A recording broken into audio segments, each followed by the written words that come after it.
It was the quiet, suffocating crack of something breaking so deep inside you that no one else can hear it. And in that moment, reading the words my husband had written to his lawyer about me, that betrayal lit a fire in me I never thought I had. My name is Nora Whitmore, and before I tell you how I turned my husband's plan against him, I want to know something. Where are you watching from tonight? Because wherever you are, I want you to imagine this. The person you trust most in this world is quietly planning your erasure and smiling at you while doing it. Remember the sound my heart made when I opened that email. It wasn't a scream. It wasn't a shatter. It was the quiet, suffocating crack of something breaking so deep inside you that no one else can hear it. And in that moment, reading the words my husband had written to his lawyer about me, that betrayal lit a fire in me I never thought I had. My name is Nora Whitmore, and before I tell you how I turned my husband's plan against him, I want to know something. Where are you watching from tonight? Because wherever you are, I want you to imagine this. The person you trust most in this world is quietly planning your erasure and smiling at you while doing it. It all began on a quiet Thursday evening, the kind of night where everything seems too peaceful to be real. The air outside smelled of lilacs. I remember because I'd cut a few fresh ones from the garden that morning and placed them in a crystal vase beside my desk. The soft glow of the lamp spilled across stacks of foundation reports, documents from the charity I ran in my husband's name. That irony still makes me smile. His name, always his. Daniel Whitmore, financier, philanthropist, the man who could make a room laugh and a boardroom obey, and the man I'd spent 22 years believing was my safe place. It all began on a quiet Thursday evening, the kind of night where everything seems too peaceful to be real. The air outside smelled of lilacs. I remember because I'd cut a few fresh ones from the garden that morning and placed them in a crystal vase beside my desk. The soft glow of the lamp spilled across stacks of foundation reports, documents from the charity I ran in my husband's name. That irony still makes me smile. His name, always his. Daniel Whitmore, financier, philanthropist, the man who could make a room laugh and a boardroom obey, and the man I'd spent 22 years believing was my safe place until that night.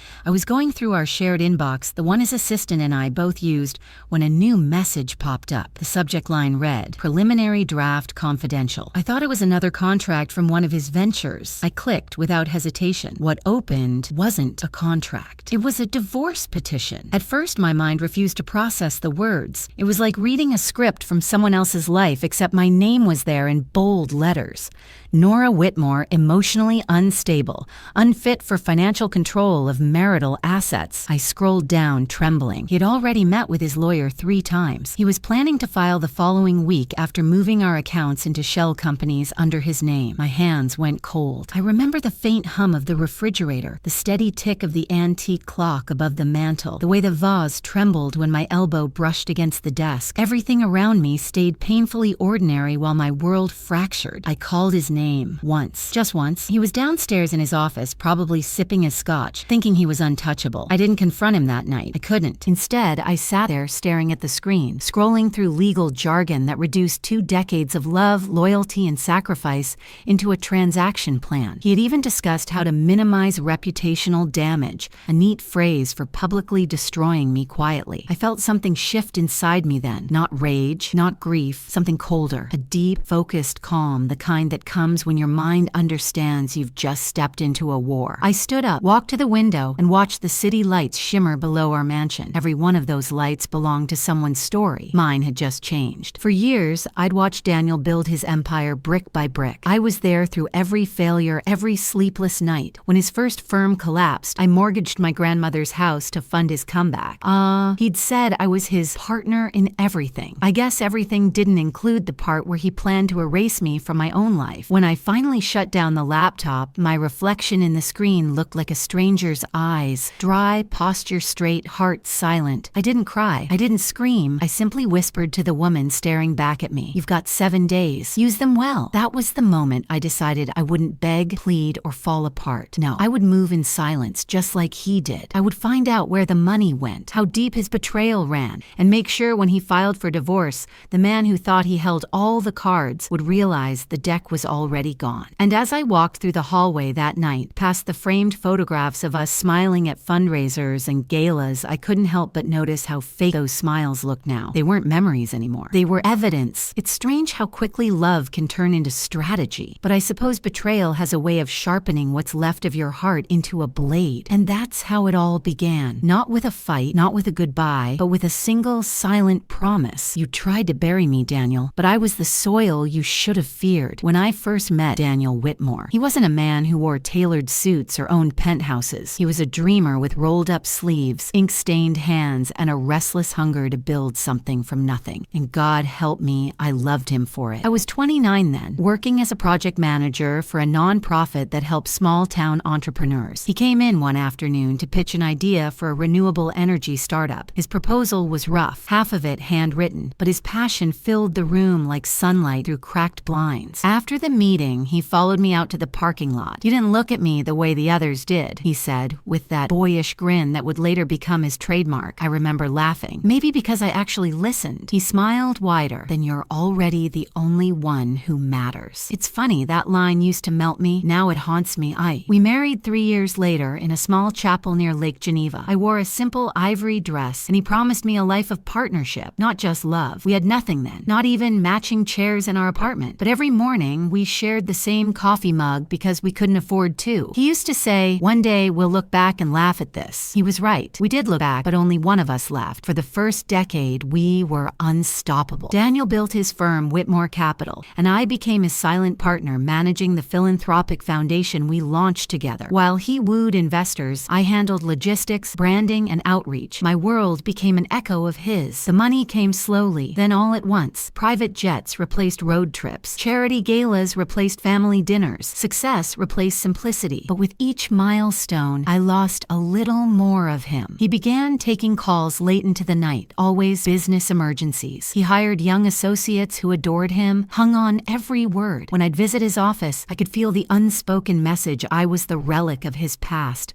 the wife who knew him before he became someone worth admiring. He started calling me darling, in that absent-minded way people say thank you to a waiter. And I started noticing that the smile he gave others, the one that used to be mine, was brighter, warmer, more alive. Friends began whispering, "Nora, you look tired. Nora, does he still make time for you? Nora, you've given too much." But I brushed them off. That's what loyalty means, I told myself. You stay, you believe, you build. Even when he forgot my birthday for the first time, I made excuses. Even when he canceled our anniversary dinner to attend a networking retreat in Monaco, I told myself it was for us. I wanted to believe the man who once shared his dreams with me was still buried somewhere under the ambition, waiting to be found. The last time I truly saw him, really saw him, was 2 years before the email. We were at a fundraising event for the foundation. Cameras flashing, reporters calling his name. He leaned in, whispered, "Smile, darling. You look tense." And I smiled for the photo, for the crowd, for the illusion of a marriage that had long since turned to glass. Later that night, I stood by the window while he entertained guests. From where I stood, I could see his reflection in the glass, confident, magnetic, untouchable, and mine beside it faded, quiet, almost invisible. That's when I first felt it, the ache of becoming a supporting character in the story I helped create. I remember writing in my journal that night, when did love become something I perform instead of feel? Looking back, I realized I'd been preparing for this betrayal long before it arrived. Every apology I swallowed, every truth I softened, every time I told myself he doesn't mean it, those were small rehearsals for the silence that would eventually define us. People often think betrayal happens in a single moment. One act, one discovery, one broken promise. But that's not true. Betrayal begins quietly, with the things we let slide. It's in the unanswered texts,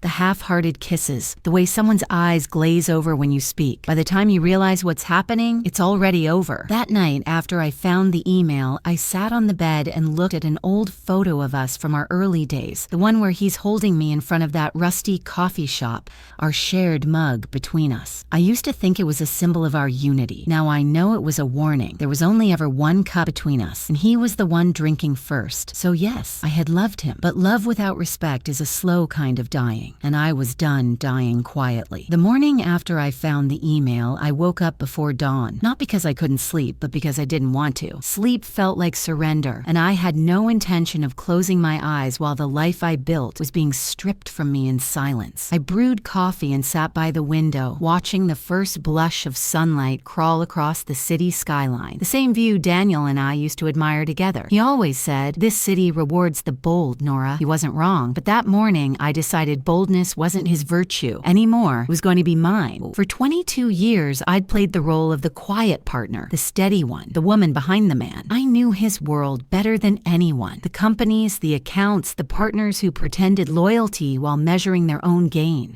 And now that I had proof of what he planned to do, I realized something Daniel never expected. He had trained me far too well. That afternoon, I called someone I hadn't spoken to in years, Eleanor Chase, my old college roommate and one of the sharpest legal minds I'd ever known. She'd left corporate law after a burnout case that nearly destroyed her, retired early, lived quietly in Vermont with her books, her dog, and her peace. When she answered, her voice was soft but curious. "Nora? Good heavens, it's been ages. What's wrong?" There was no small talk. Eleanor always sensed storms before the clouds appeared. I told her everything: the email, the deception, the shell accounts. Every word felt like pulling glass out of my own skin. When I finished, there was a long silence. "Well," then she said in that calm, deliberate tone of hers, "don't panic. You have leverage, you just don't realize it yet." For the first time in days, I felt my pulse steady. We spent hours talking mapping assets, timelines, and what Daniel's strategy implied. By the end of the call, I had something I hadn't felt in years: a plan. Eleanor's advice was simple: move first, move quietly, and don't break the law, just the illusion of his control. That night, I began my silent work. I went through years of financial statements, charitable foundations, investment portfolios, all in my name, but controlled by him. I knew the passwords. I had access. Daniel had always underestimated how much I noticed. When he changed a code, I remembered the patterns. When he opened new accounts, I read the envelopes he left lying around. By midnight, I'd uncovered more than I wanted to know. Shell corporations, hidden transfers, offshore trusts, all the invisible strings he thought no one else could see. My hands shook, but my resolve didn't. Eleanor helped me draw up a quiet motion of her own, a legal restructuring of all jointly held assets into independent entities under my management, completely lawful, entirely strategic. Every cent that was mine, every share, every property with my signature on it, I moved into my separate trust. Not a single dollar that was his. Only what I had earned, built, or signed for. Eleanor reminded me, "He's counting on your silence, so let silence be your armor." And that's exactly what I did. For the next 6 days, I moved through my house like a ghost. Polite, graceful, unreadable. When Daniel asked how my day was, I smiled. Productive. When he kissed my cheek, I tilted my head and pretended it meant something. At night, I rehearsed.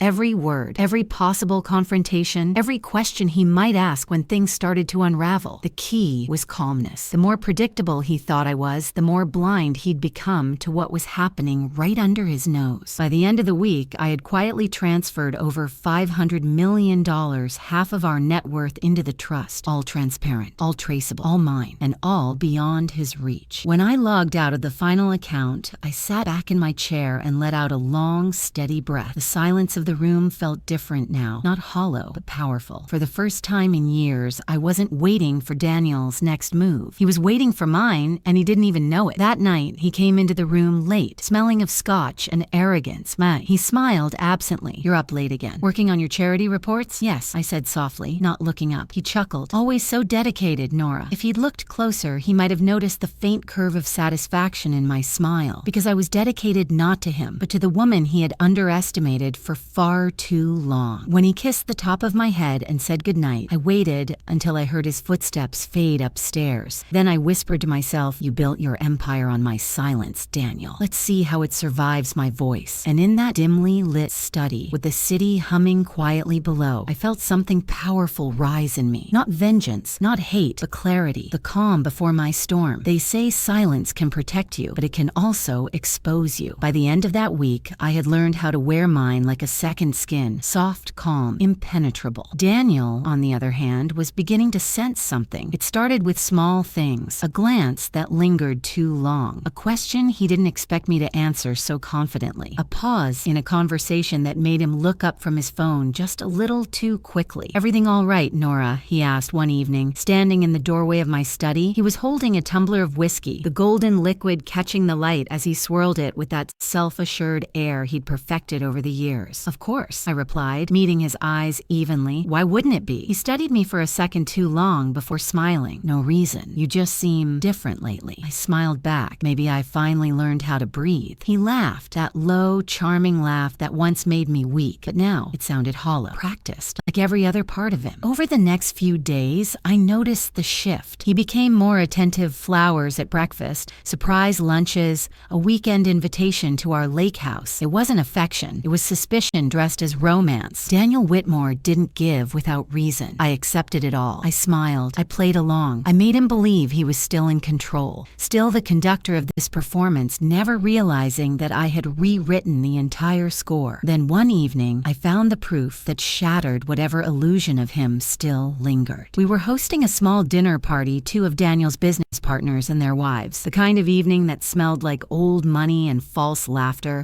I played my part flawlessly, the graceful hostess, attentive and gracious, laughing at jokes I'd heard 100 times. After dessert, Daniel excused himself to take a quick call. He stepped into his office, door half closed, voice lowered. The others were still chatting in the dining room, but something in his tone, too soft, too intimate, made me go still. I moved quietly toward the hallway, just far enough to hear without being seen, and then I heard her voice, soft, young, familiar. "Daniel, you promised you'd talk to her soon," she whispered through the speaker. My blood turned to ice. I knew that voice. Mia, my assistant, or rather, my former assistant. The woman I had trained, trusted, and once defended when Daniel said she was too naive for this world. The woman I'd written recommendation letters for. The woman who sat beside me at charity events and called me her mentor. I remember pressing a hand against the wall to steady myself. It wasn't the affair itself that hurt. It was the choice of who. Someone from my world. Someone who had seen the cracks and slipped through them quietly. Daniel's tone was low, impatient. "I told you these things take time. She can't suspect anything yet. Just stay quiet." My nails dug into my palms so hard I could feel the sting of blood. Every word that came out of his mouth was another cut, another reminder of the man I'd once believed was incapable of cruelty. I returned to the dining room before anyone could notice my absence. I poured myself a glass of wine, smiled politely, and listened to one of the wives ramble about her new art collection. My face didn't flinch, my voice didn't waver, but inside something cold had settled. Not sadness, not rage, something deeper, a calm so absolute it felt like power. When Daniel returned, his smile was effortless. He kissed the top of my head and whispered, "Sorry about that. Business never sleeps." I looked up at him, eyes steady. "No, it doesn't." The next morning, I called Eleanor. When I told her, she went silent for a long time before sighing.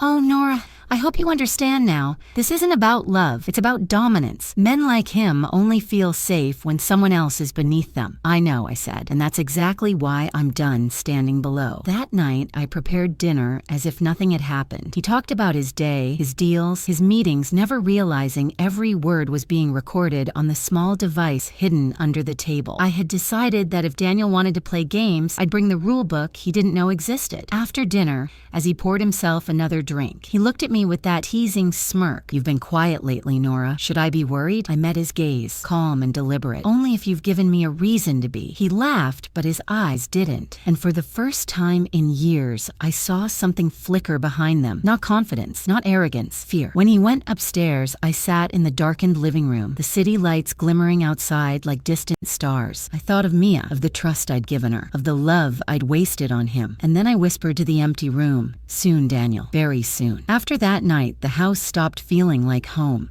Every room was a battlefield, every glance, every smile, every silence was a move in the game we were both pretending not to play.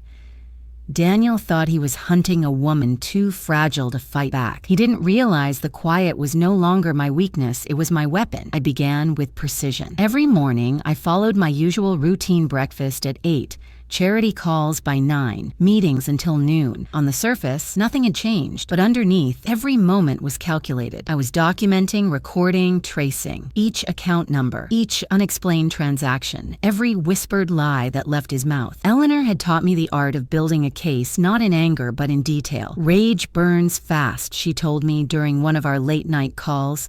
But truth is patient. Let it breathe. So I did. I gathered everything. Emails, receipts, texts, a copy of that confidential draft he thought I'd never see. All of it stored on a hard drive labeled Foundation Archive, hidden in plain sight, just like he'd hidden me. Daniel grew uneasy. I could see it in the small ways, the way his jaw tightened when I hummed softly while cooking, the way he'd pause mid-sentence as if trying to read the expression I no longer gave him. He didn't know what I knew, and not knowing, that was what terrified him most. One evening, he came home earlier than usual. He found me sitting by the fire, reading a book. The same posture he'd once said made me look too serene to be dangerous. He poured himself a drink, studying me. "You're quiet these days," he said finally. I looked up, smiling faintly. "Would you prefer I wasn't?" He gave a half laugh. "Just making sure I haven't done something to upset you." "Oh, Daniel," I said softly, turning a page. "If you had, I'm sure you'd know by now." The flicker in his eyes told me he felt it, the shift, the balance of power tilting, so subtly he couldn't name it. That night, after he fell asleep, I met Eleanor's contact, Jonas Keller, an investigative journalist she trusted. We met in a small cafe tucked between old brownstones downtown,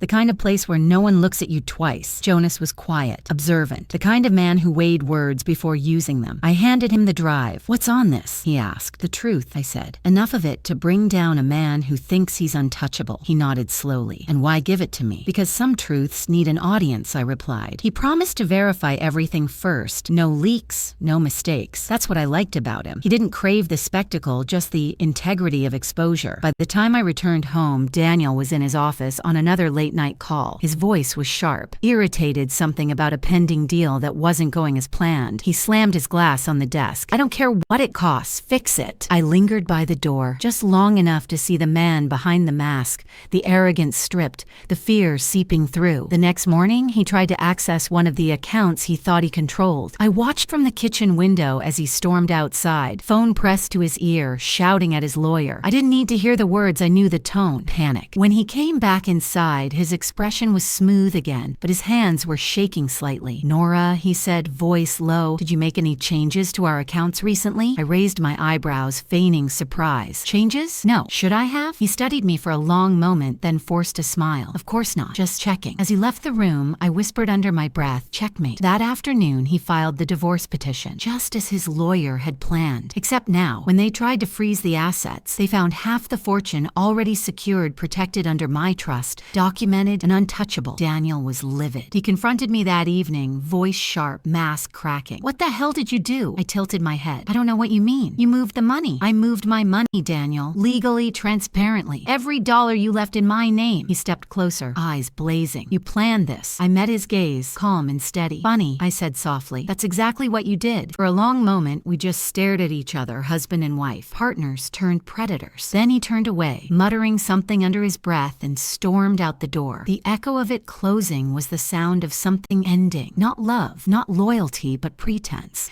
I stood there in the quiet, the faint smell of his cologne still lingering in the air. And for the first time, I felt the weight of freedom, not gentle, but fierce. This wasn't victory yet, but it was power. I poured myself a glass of wine, sat by the window, and watched the city lights flicker below. Each one seemed to whisper the same truth. He started the war, but I would finish it. It happened faster than I expected. Empires don't usually crumble in a day, but when arrogance builds their walls, all it takes is one storm. Within a week of Daniel filing for divorce, whispers began circling the business press. Discrepancies, fraud allegations, a possible investigation into one of his overseas partnerships. I didn't have to lift a finger. Jonas Keller, the journalist I'd met, had done his work with surgical precision. He didn't publish the story outright. He simply started asking questions, the right ones, to the right people. And in Daniel's world, curiosity was poison. By Wednesday, 2 of his investors had withdrawn. By Friday, his board demanded an internal audit. By Monday, his name, once synonymous with power, was now tangled with scandal. He called me one evening, long after midnight. His voice was low, strained, no longer that confident baritone that once commanded boardrooms. "Nora, we need to talk." I paused before answering. "About the divorce?" "No," he said. "About everything." He sounded different, desperate, but I didn't trust the tone. Daniel's remorse always came too late,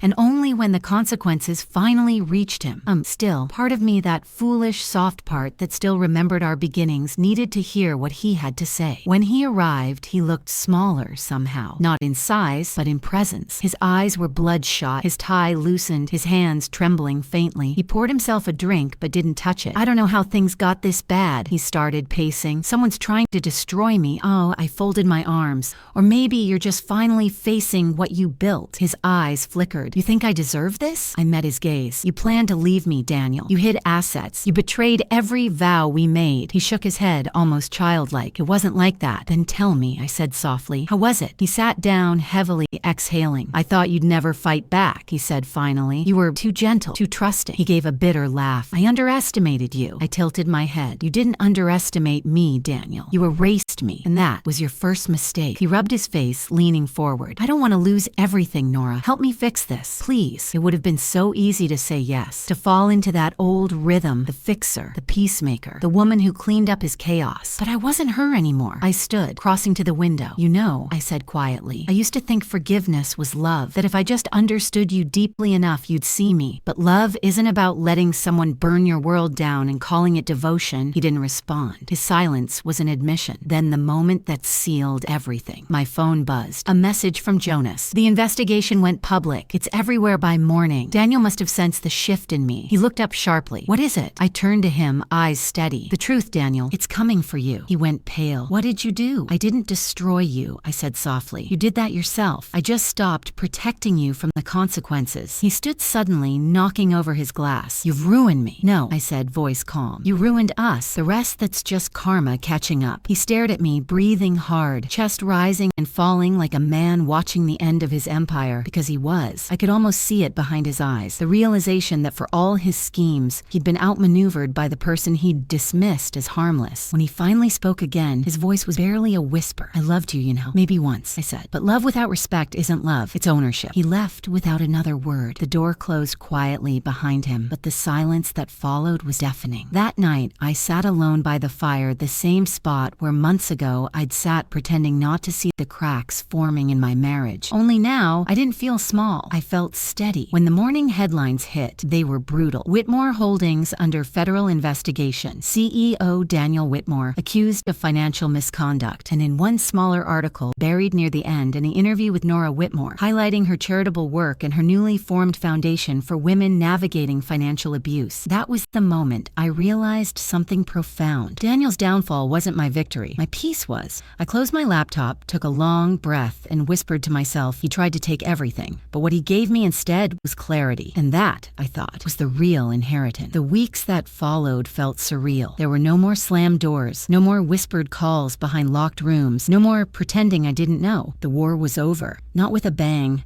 but with the soft, exhausted silence that comes after survival. For the first time in years, I woke up without dread.